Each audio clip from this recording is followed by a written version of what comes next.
Welcome back to the Deep Dive. It is great to have you with us. Good to be here. Today, we are opening up a stack of research that is, quite frankly, a little bit unsettling. It's definitely a heavy one today, It is. but it's the kind of heavy that I think clarifies things. I hope so, because the core question we are grappling with is this. What if the greatest deceptions in our lives aren't coming from the outside? Right. We spend so much time worrying about politicians, marketers, algorithms, all of it. But what if the greatest deception is actually an ancient pattern woven into the physical architecture of our own brains? It really does sound like the plot of a sci-fi movie, doesn't it? The enemy within. Exactly. Yeah. But when you dig into the papers we have today, specifically this concept of the misused messiah, it becomes a very practical, almost biological reality. And just to clear the air immediately for you, the listener, because I know when people hear Messiah, they get a certain idea. We are not about to embark on a theological debate here. No, not at all. This isn't a history lesson either. Yes, not at all. Right. This is strictly about biology. It's neuroscience. We're looking at a specific neurological blueprint for self-deception. A blueprint. Yeah, the research suggests the human brain is just hardwired to look for a savior, and that ancient wiring is being hacked by all these modern narratives. The stakes feel incredibly high here. We're essentially talking about a hidden code, a code buried in myths that explains why we fall for things today, political movements, tech, hype cycles, that specific brand of self-help guru. Who promises to fix your entire life for a monthly subscription fee. Exactly. It turns out there is a reason we buy into these external salvation narratives, and it has almost nothing to do with logic or IQ. You can be the smartest person in the room and still fall for this. Which is terrifying. But also fascinating. So here is the roadmap for this deep dive. We are going to trace what the researchers call structural isomorphism. A $10 word. A very $10 word. We'll break it down in a minute. We'll get into the mechanics of dopamine because it seems like every time we do a deep dive on behavior, it always comes back to dopamine. It's the currency of the brain. You really can't escape it. And finally, we will talk about agency. How do we actually stop our brains from, crowning false kings? Right. So let's unpack this. Let's start with the craving. Why are we so obsessed with finding a savior? Why is the human default setting to look for someone else to fix things? Well, if you strip away all the culture and just look at the wetware, the actual neuroscience, it comes down to efficiency. Efficiency. The human brain is an energy-conserving machine. I mean, it consumes about 20% of your body's energy, which is massive for an organ its size. So it is always looking for ways to cut costs, to save battery power. Precisely. Struggling with a complex problem, sitting with uncertainty, figuring things out from scratch, that is metabolically expensive. It literally costs you energy to think that hard. It does. So the brain is wired to outsource salvation. Outsource salvation. That sounds like a corporate strategy, but for the human soul. In a way, it is. The research highlights that we crave an external solution because, well, internal struggle is just resource heavy. So it's not a weakness of character. No, it's not a psychological preference. It's a biological drive for efficiency. Your brain is trying to be efficient by finding someone else who has the answer. Which brings us to the mechanism. The sources talk a lot about dopamine dynamics. Now, I think most people have this pop culture idea of dopamine as the pleasure chemical. Right, the cookie, the social media, Yeah, you get a hit. But the paper suggests it is much more nuanced than just feeling good. Oh, it's much more complex, and this is crucial to understanding why we get tricked by these narratives. Dopamine neurons encode reward and motivation signals. Okay. They don't just say, this feels nice. They are effectively teaching signals. A teaching signal, what does that mean? Think of dopamine as a highlighter pen for the brain, or maybe a save game feature. When you encounter something and dopamine is released, it is the brain highlighting that experience and saying, this is relevant, pay attention, do this again. So it's flagging things as important for survival. Correct. And the deep dive material points specifically to the ventral striatum. And that's a part of the brain that. It acts as a processing center for these reinforcement signals.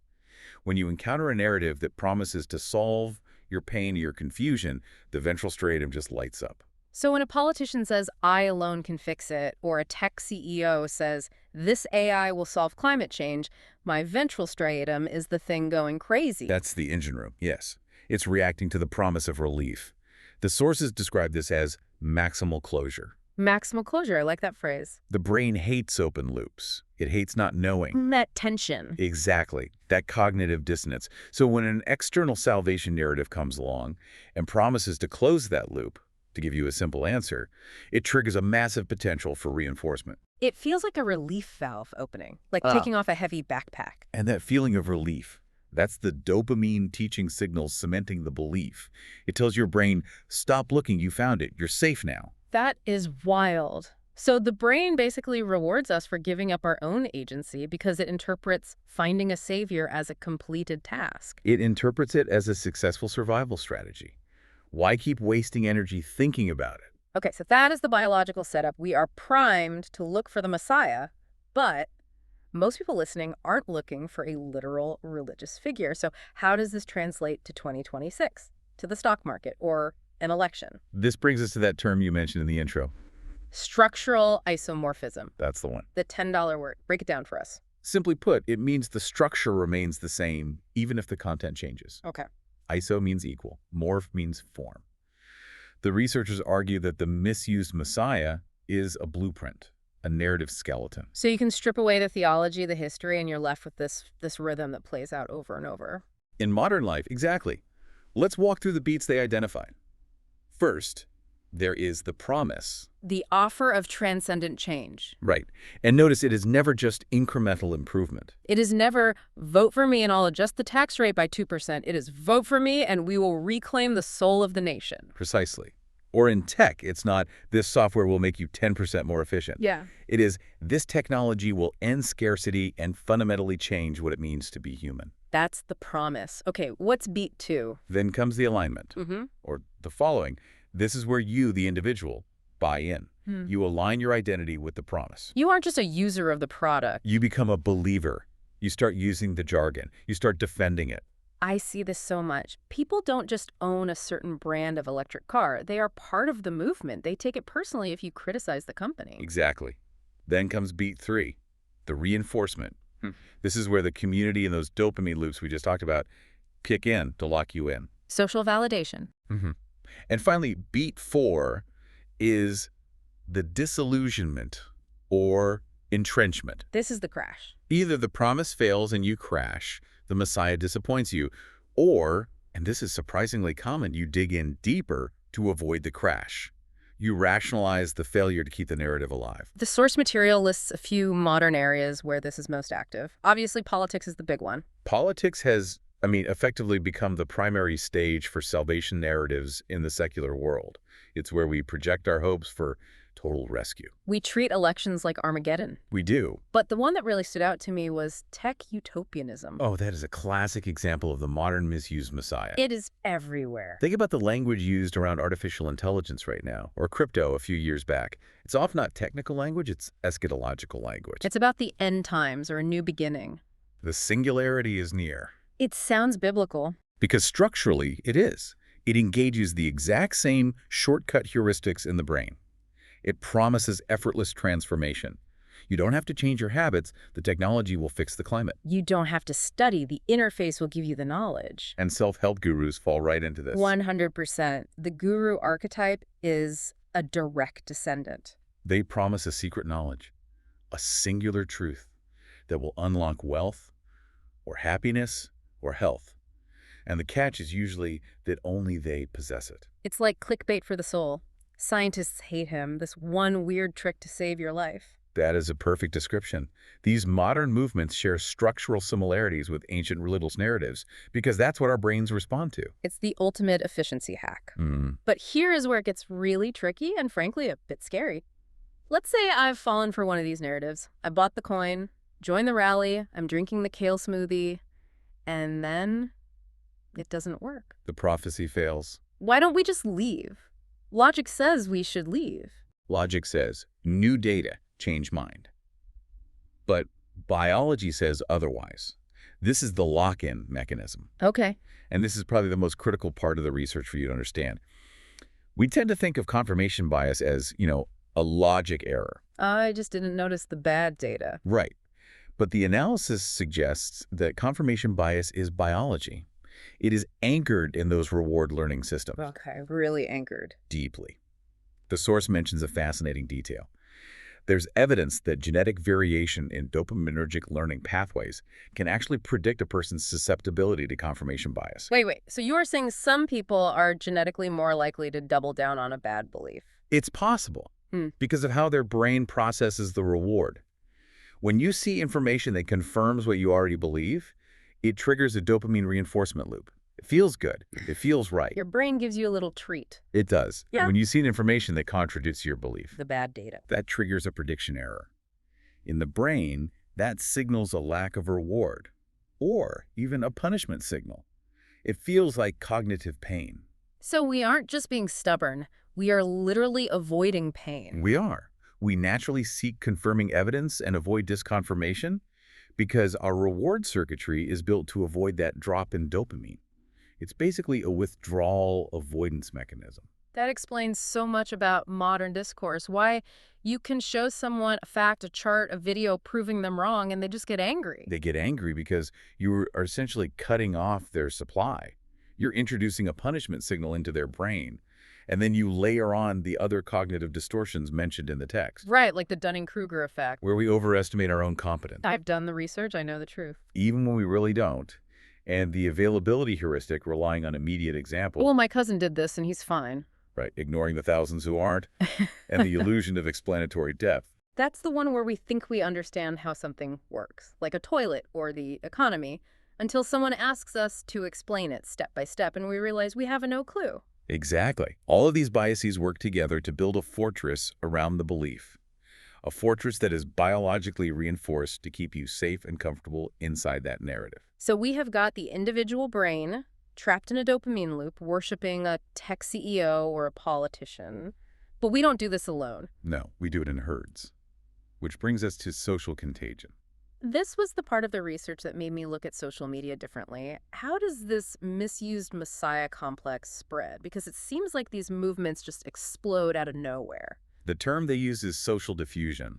Beliefs spread through populations via interacting belief clusters. Think of it like a virus. Confidence is contagious. Highly. We look to others to see what to believe, but here is a key finding from the research that I found really disturbing. What's that? Interdependent belief diffusion can generate polarization independent of demographics or network structure. Unpack that for me. You are saying polarization isn't just because those people over there are crazy. No, it is a feature of the network itself. Even if everyone starts out relatively moderate, the way beliefs spread and reinforce each other in groups naturally leads to polarization. So the system itself creates the extremists. It seems to.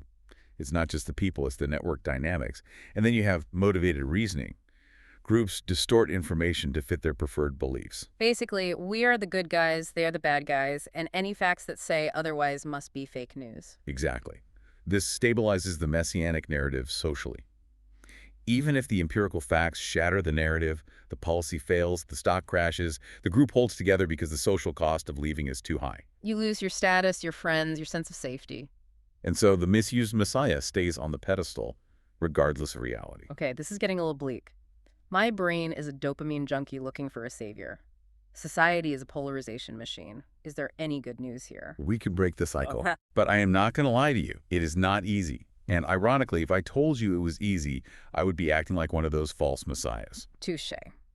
So what are the practical takeaways? How do we spot a misused messiah narrative before we, I don't know, sign over our life savings? The sources outline some very specific red flags. Number one, promises of effortless transformation. Lose weight while you sleep. Yeah. Get rich with one click. Exactly. Real change is slow, complex, and usually boring. If it promises a quantum leap with zero effort, it is hacking your reward system. Going straight for that ventral striatum. Okay, what's number two? Number two is demonization of dissent. If you aren't with us, you are the enemy. If a movement or a leader cannot tolerate questions, it's because the narrative is fragile. A true solution can withstand scrutiny. A misused messiah narrative makes questioning the leader a moral failing. And number three? Insistence on a singular truth. Only I can fix it. This is the only way. Reality is rarely singular. It's messy. If someone tells you there is only one path, they're usually trying to sell you a toll on that road. So spotting them is the first step. But the expert in the text argues that we can't just reject stories entirely, right? No, we are storytelling creatures. You can't just become a robot. The solution isn't to stop believing in things. It is metacognitive awareness. Metacognition, thinking about thinking. Yes, it is about structural awareness. You have to recognize the pattern. When you feel that rush of excitement, that feeling of finally the answer, you need to pause. You need to recognize that it's a dopamine surge, not necessarily a validation of truth. That seems incredibly hard to do in the moment. It requires discipline. The strategy they suggest is deliberate disconfirmation. What does that look like in practice? It means actively looking for evidence that contradicts the teaching signal. If you love a certain tech stock, your job is to go find the smartest bear case against it. If you're devoted to a political candidate, you need to read the most thoughtful critiques of their policy. You have to force your brain to eat its vegetables. You have to force it to process the pain of that prediction error. Exactly. You have to desensitize yourself to being wrong. It's the only way to break the reinforcement loop. You have to prove to your brain that uncertainty won't kill you.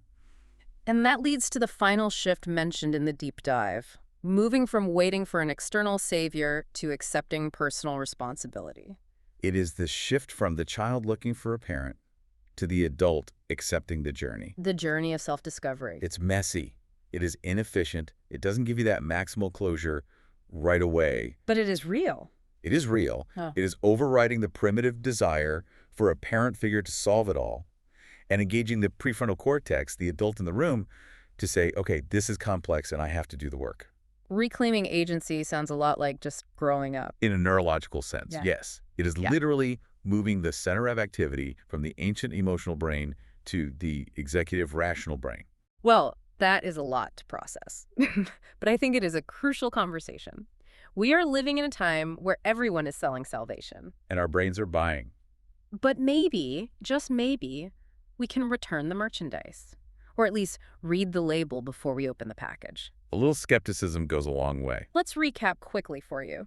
The deception we talked about isn't just some external manipulation. It is a natural interaction of our own reward-driven learning and our brain's desire for shortcuts. And confirmation bias locks us in, while social contagion scales it up.